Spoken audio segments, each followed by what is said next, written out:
नमस्कार दोस्तों, हमारे चैनल में आपका स्वागत है। आज मैं शीर्षक लेके आया हूँ, दर्पण झूठ न बोले। यहाँ मैं जो कहना चाहता हूँ, मेरे कहने का जो तात्पर्य है वो ये है कि आदमी का जो मन है वो दर्पण के समान। कहना चाहिए आदमी जो करता है तो भले ही चाहे वो छुपा कर करे, लेकिन उसकी अंतर आत्मा उसको बताती है कि तूने सही किया है या गलत किया है। उसी पर आधारित ये मैंने शीर्षक लिया है, दर्पण झूठ न बोले। तो यहाँ पर क्या है कि मनुष्य का मन दर्पण के समान है और भावनाएं दृश्यों को उत्पन्न करने का माध्यम। मनुष्य अपनी सोच के माध्यम से भावनाओं को जन्म देता है तथा भावनाओं से उत्पन्न होते हैं वे दृश्य जिनको मन रूपी दर्पण के सामने रखकर देखता है। परम पिता की कृपा है कि परम पिता ने अपनी संतान यानी मनुष्य से कुछ भी नहीं छुपाया, सब कुछ एक पुस्तक के समान खोलकर सामने रख दिया। समस्त संसार की समस्त चर अचर सजीव और निर्जीव प्राकृतिक वस्तुओं से न किसी माध्यम से परिचय कराया है। उचित अनुचित को पहचानने के लिए तथा उस पर विचार करने के लिए मस्तिष्क और अंतर्नेत्र एवं नेत्र दिए हैं। अंतर्नेत्र मन की आंखें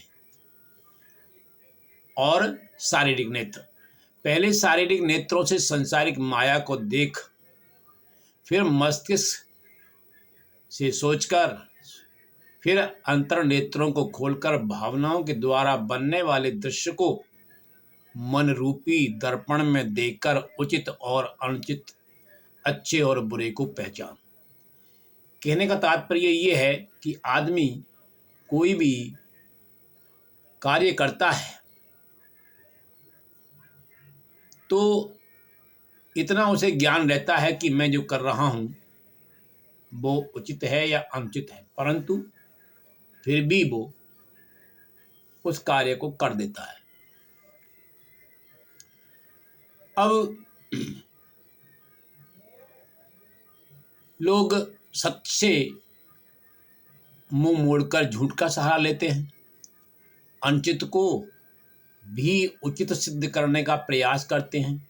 इसके अतिरिक्त स्वयं को दोषी न मानते हुए स्वयं के द्वारा किए गए अपराध के लिए क्षमा मांगने के स्थान पर वे क्या करते हैं, अपना अपराध दूसरों पर थोपने का प्रयास करते हैं, जबकि वे जानते हैं कि अपराध का परिणाम दंड होता है, परंतु मन का दर्पण तो फिर भी उसे अपराधी ही होने का निर्णय ही देता है।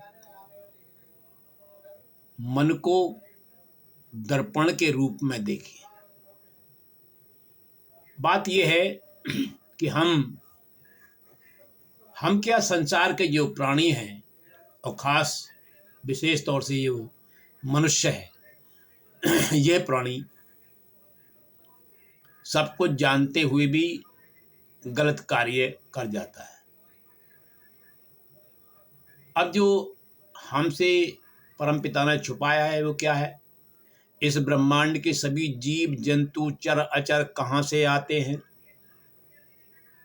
प्राणी की अवस्थाएं क्यों परिवर्तित होती हैं, ये सभी एक समय तक रहने के उपरांत कहाँ चले जाते हैं, विभिन्न प्रकार के पुष्पों में अलग अलग रंग और सुगंधें कहाँ से आती हैं। इस प्रश्न के अतिरिक्त अन्य और भी बहुत प्रश्न के उत्तर हैं जिन्हें केवल परमपिता ही जानता है। तो ये जो शीर्षक है, इस शीर्षक को जो लिखने का कारण है वो यह है कि सब कुछ ऊपर वाले ने हर प्राणी को बता दिया है कि ऐसा करने से ऐसा होता है। जैसे कि लोग दिन रात ईश्वर को याद भी करते हैं, साथ साथ वो बुरे कार्य भी करते हैं।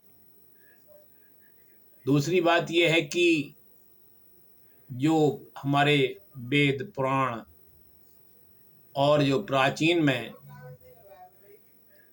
जो ऋषि मुनि हुए हैं, सभी का यह कहना है कि गलत कार्य का परिणाम गलत होता है। दर्पण जो उसकी अंतर आत्मा होती है प्राणी की, वो बता देती है कि तुमने जो किया है वो सही किया है या गलत किया है। परंतु होता यह है कि मनुष्य उस कार्य को भी कर जाता है जो कार्य न करने के योग्य है। क्षमा भी नहीं मांगता। क्षमा जो अगर मांगेगा तो तब मांगेगा जब वह क्षमा करने योग्य होगा। जो व्यक्ति क्षमा मांग नहीं सकता, वो व्यक्ति किसी को क्षमा भी नहीं कर सकता। कहने का तात्पर्य यहाँ यह है कि हमें सब कुछ सोच समझकर, आंखों से देखकर, बुद्धि से काम लेना चाहिए और उन कार्यों से बचना चाहिए जो कार्य अनुचित हैं। आप भले ही चाहें किसी को किसी प्रकार संतुष्ट कर दें झूठ बोलकर, लेकिन यदि वो गलत है तो वो तुम्हारा मन स्वयं कहता है, तुम्हारी अंतर आत्मा ये कहती है कि ये गलत है। तो दोस्तों, आपको ये वीडियो कैसा लगा कमेंट कीजिए, लाइक कीजिए और मैं इसी प्रकार की बहुत से शीर्षक जो ज्ञानवर्धक हैं आप लोगों के सामने प्रस्तुत करता रहूँगा। ये वीडियो देखने के लिए आपको बहुत बहुत धन्यवाद।